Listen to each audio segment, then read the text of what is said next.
Assalomu alaykum. Demak, bu bizning 8-darsimiz. 7-darsda biz telefoniya bo'limi haqida ma'lumot berib o'tgan edik. Telefoniya nima edi o'zi, nima kerak, qanaqa yo'llar orqali ulash mumkin, shu haqida ma'lumot berdik. Demak, bugungi 8-darsimizda biz chat bo'limiga o'tamiz. Ya'ni chat menyusi, ya'ni bo'limi nima uchun kerak, qanaqa yordam berishi mumkin, qanaqa bog'lash mumkin va qanaqa ishlatish mumkin, shu haqida ma'lumot berib o'tamiz. Demak, tasavvur qiling, siz mijoz bilan gaplashdingiz. Bo'ldi, qiziqdim, lekin menga silka tashlab bering deyishi mumkin yoki Telegram orqali yozing deyishi mumkin. Shunaqa holatda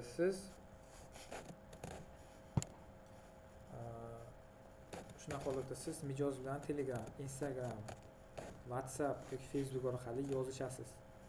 Ya'ni bunda qanaqa ko'rinishga ega bo'ladi? Sizda mana xabarlar va kanallar ulash bo'lishi mumkin. Kanal, nechta kanal bo'lishi mumkin sizda?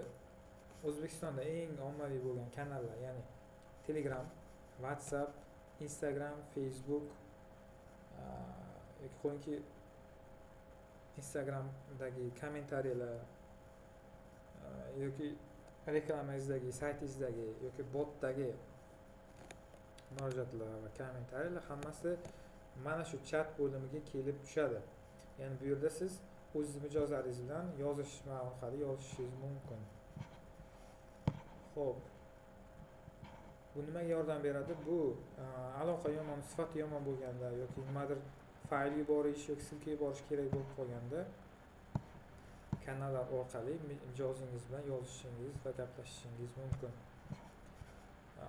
Bundan tashqari sizga biriktirib berilgan sun'iy intellekt siz ishda bo'lmagan vaqtingizda, uxlab yotgan yoki mazangiz bo'lmagan vaqtida, ulgurmagan vaqtingizda sizning o'rningizga ishlab berishi mumkin va mijozlar bilan yozishi mumkin.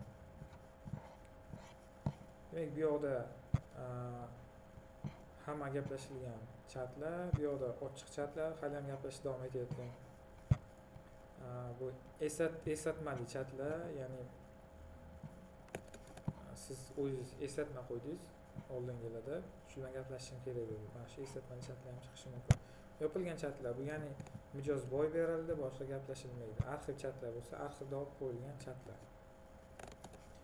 Xo'p, bu yoqda kim? Bu yoqda mana mijozimiz Javohir. Bu yoqda demak, men operator sifatida tasavvur qiling, ishda bo'lmaganman, obedda dam olish kuni bo'lgan, shu yakshanba kuni, 20-kuni. Mijoz qiziqib yozgan, men ishda bo'lmaganim sabab mani sun'iy intellekt variantim mani o'rnimga yozishni boshlagan. Servis bo'yicha qiziqyapman, savollarga javob bergan, qo'ng'iroqlarga javob bergan, ya'ni mijozni iloji boricha qiziqtirib olib turgan.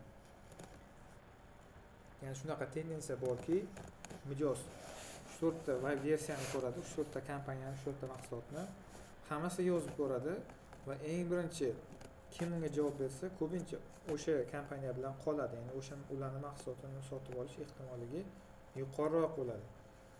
Shuning uchun biz bu yoqda chat qismini, chat bo'limini ham kiritganmiz va chatda operatorga yordam sifatida AI, ya'ni sun'iy intellektimizni ham kiritganmiz.